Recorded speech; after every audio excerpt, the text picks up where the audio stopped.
Comunicación telefónica con José María Irujo, el periodista del diario El País. Bueno, nosotros contábamos hace instantes, hablábamos de la renuncia de Valentín Díaz-Gilligan. Hubo novedades respecto de este tema y luego de su renuncia, porque también hubo una comunicación. Bueno, queremos que lo cuente el Irujo. Buen día. Aquí Julián Guarino y Daniela Ballester. Los saludamos en Mañanas Argentinas. Sí, buenos días desde Madrid, desde España. Gracias por atendernos. A ver, ¿puede contarnos si efectivamente hubo una comunicación de Díaz-Gilligan para con usted? Si lo llamó en las últimas horas, ¿cómo fue esa comunicación? No, con nosotros no ha comunicado en las últimas horas. Nosotros, vamos a ver, hablamos con el señor Díaz-Gilligan el pasado viernes para recabar su información, para recabar su versión sobre este tema tan delicado. La primera versión que nos dio es que él era solamente director de esta sociedad británica, que no era propietario ni accionista. Nos dijo que en la cuenta solo podía haber habido más de $200.000, nunca más, pero en realidad hubo casi 1.200.000. Bueno, nos mintió porque no nos dijo la verdad sobre su condición de accionista y propietario de esta sociedad. Tampoco nos dijo algo que nosotros ya sabíamos, y es que el 100% de las acciones de esa sociedad británica son propiedad de una sociedad panameña llamada Nashville Inc. Irujo, en función de lo que fue la investigación que ustedes llevaron a cabo, recordemos que el diario El País fue el primero en publicar estos datos y que a partir de allí, bueno, este desenlace, ¿no?, que estamos comentando en esta mañana, que es la renuncia de este funcionario. Digo, ¿cómo llegan a tomar contacto con esta información? Y si además de tomar contacto con la información de Díaz-Gilligan, ustedes obtuvieron otro tipo de datos. Bueno, la historia viene de atrás. Andorra es un pequeñito país de 77.000 habitantes entre España y Francia. Ha sido un paraíso fiscal muy importante hasta hace un año que las autoridades de Andorra decidieron colaborar con la Unión Europea y con otros países y terminar con el secreto bancario. Nosotros investigamos a la BPA, a la banca privada de Andorra, porque en este banco ha habido 5 o 6 escándalos grandísimos, desde el saqueo de PDVSA en Venezuela hasta cuentas de políticos del PRI, en fin, el caso Pujol que afectó a España. Ha habido más de 900 cuentas supuestamente implicadas en blanqueo de dinero. En esa investigación que el equipo del País lleva haciendo desde hace varios años, encontramos de forma totalmente casual una cuenta a nombre de Valentín Díaz-Gilligan. Comprobamos que era un PEP, era una persona políticamente expuesta, porque efectivamente era un alto cargo del gobierno de Argentina. A partir de ahí pensamos que era importante publicar, porque comprobamos que él vende la sociedad que tuvo $1.2 millones, 11 meses después de ocupar su cargo, y que además esta sociedad pertenece a una panameña, una offshore, sí. Y esa fue la decisión y el argumento por el cual decidimos publicar, pensando que era algo verdaderamente relevante. Irujo, pero a ver si podemos dejar claro este punto. Usted dice ahora que no existe una comunicación, pero la información que nos llega tiene que ver con un mensaje que le habría enviado, ¿sí?, el exfuncionario Díaz-Gilligan, justamente recriminándole de alguna manera que usted publicara esta información. Sí, ayer, pocas horas o minutos después de su cese, el señor Díaz-Gilligan me envió un mensaje por WhatsApp, pues, recriminándonos nuestro trabajo. Pero tampoco quiero entrar en detalles porque lo considero que es una comunicación de índole privada. De cualquier forma, lo que no entiendo es cómo este señor, este funcionario público, es incapaz de entender que la labor de la prensa democrática, de la prensa responsable y seria como la nuestra del diario El País, pues consiste en fiscalizar la clase política, y da igual de qué país sea, ¿no? Claro. Irujo, potencialmente podríamos tener de aquí en adelante otras cuentas offshore allí en Andorra que empiezan a conocerse y de la cual uno podría presumir que estarían a nombre de algunos funcionarios del gobierno argentino. No, nosotros no hemos encontrado otras cuentas de funcionarios argentinos. Si las hubiéramos encontrado, pues las publicaríamos, y si consideráramos nosotros que se trataba de personas que tenían cuentas ocultas y que eran incompatibles con su cargo de funcionarios públicos.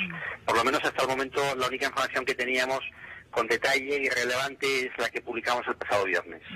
Irujo, Díaz-Gilligan, a modo de defensa, bueno, y también algún funcionario del gobierno, bueno, puntualmente el jefe de gabinete, ¿no? A modo de defensa hablaron de un dinero que no pertenecía a fondos públicos, ¿no?, sino que era dinero del ámbito privado. Eso por un lado, decía, a modo de defensa. Y también por otro lado que, bueno, él había sido puesto como titular de Line Action por pedido de Francisco Casal. Bueno, lo que también en sí mismo representaría sería algún tipo de delito. ¿Qué puede responder usted respecto de esta defensa que hizo el funcionario? Bueno, la defensa de Díaz Gilligan a mí me parece pues bastante chocante, porque en la primera llamada que tuve con él el pasado viernes, la primera argumento que dio es que él no era el titular, que él era el titular de la cuenta, efectivamente, que él la había abierto, pero que el dinero no era suyo, que estaba haciendo un favor, dijo textualmente, sí, a un amigo que tenía problemas con la Hacienda de Uruguay. Luego, curiosamente, este hombre a la nación ha declarado que eso era mentira, pero es que es una verdad como la copa de un pino. O sea, sus declaraciones las tenemos totalmente chequeadas y confirmadas, ¿no? Fue su primer argumento. El segundo argumento de Díaz Gilligan es que era el director de la sociedad, sí, que no era propietario, que no era accionista. Y luego, 2 horas después, se le refrescó la memoria y recordó que efectivamente era accionista y era propietario cuando le leímos las actas internas del banco, donde viene todo lujo de detalles sobre su carácter de propietario y accionista de esa sociedad. Tan accionista y tan propietario que él mismo la vendió en noviembre del 2014, 11 meses después de ocupar un cargo público. Otro dato que nos pareció relevante, ¿no? Y luego la tercera parte de su defensa es que es una sociedad británica, una sociedad transparente, legal.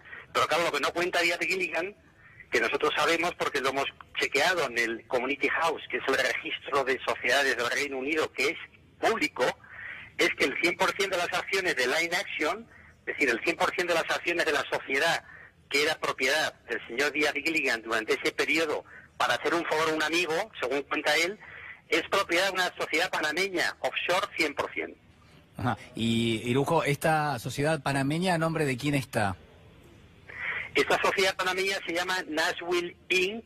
y está evidentemente a nombre de un despacho en Panamá con lo que se llaman los mariachis, es decir, que en un mismo despacho puede haber 35.000 sociedades. Entiendo. El propietario real final no lo conoceremos nunca. Claro, claro. Es una forma de erradicar una sociedad en forma anónima, digámoslo de esa manera. Exacto, pero lo curioso es que cuando el señor Díaz Gilligan abre esta cuenta en el paraíso fiscal de Andorra en el 2013 a nombre de Line Action, como propietario, representante y director de la misma, durante el periodo de tiempo en el que él es propietario, representante y director de Line Action, es decir, la sociedad que recibe el dinero, el 1.200.000, la tenedora de las acciones de Line Action es esa panameña.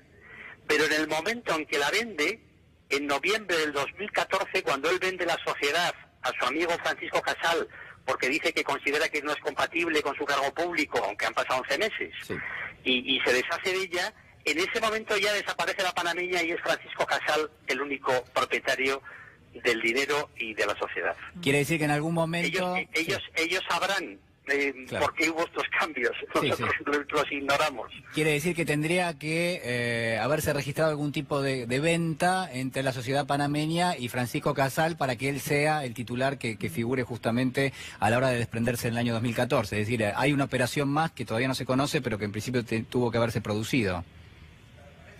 Vamos a ver, en el 2013, cuando se abre esta cuenta oculta y secreta en la banca privada de Andorra, el director, representante y accionista, esto es muy importante, es decir, propietario de Line Action, de la sociedad que recibe el 1.200.000 euros, es el señor Díaz Gilligan. Sí.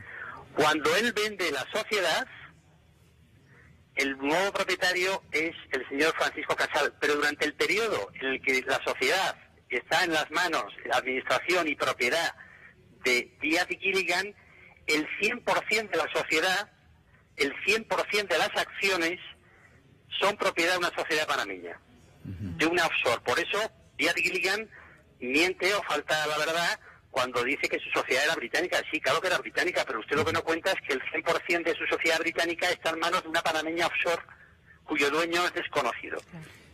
Irujo, ¿podría tratarse...? Es un poco complejo, pero yo creo que se puede comprender. Sí, sí, totalmente. A ver, quiero hacerle esta pregunta porque hemos hablado, y en este caso también estamos hablando, de una defraudación al fisco argentino, teniendo en cuenta que este señor es argentino, que tiene su trabajo en la Argentina y que en todo caso no está certificado cuál es el origen de esos fondos. La pregunta es, ¿podemos estar en presencia de un caso de lavado de activos?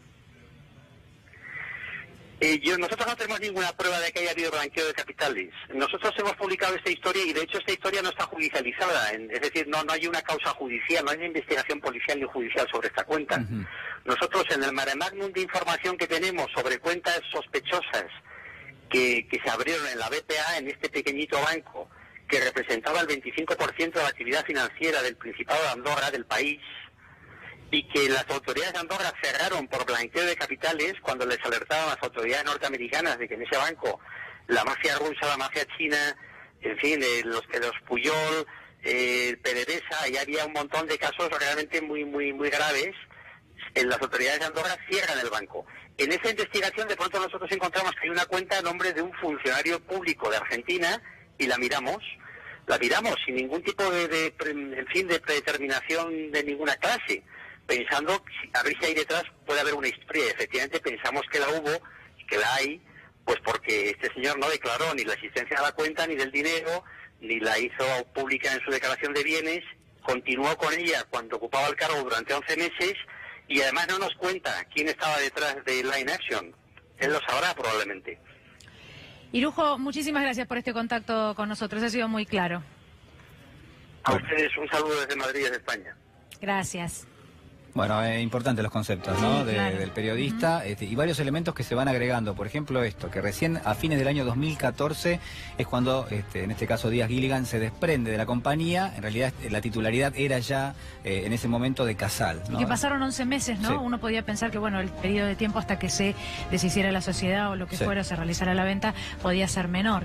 Bueno, seguramente volveremos sobre Sí, este tema. importante también esto, que la justicia, que algún fiscal se haga cargo de la investigación, ¿no? Algo que sí pasó con otro de los datos que dio a conocer el diario El País, esto es un rechazo a un depósito realmente multimillonario por parte del ex gobernador de Neuquén, Jorge Zapag. Bueno, en ese contexto la Fiscalía de la provincia de Neuquén se hace cargo de lo que es esta investigación y bueno, le está pidiendo los informes correspondientes.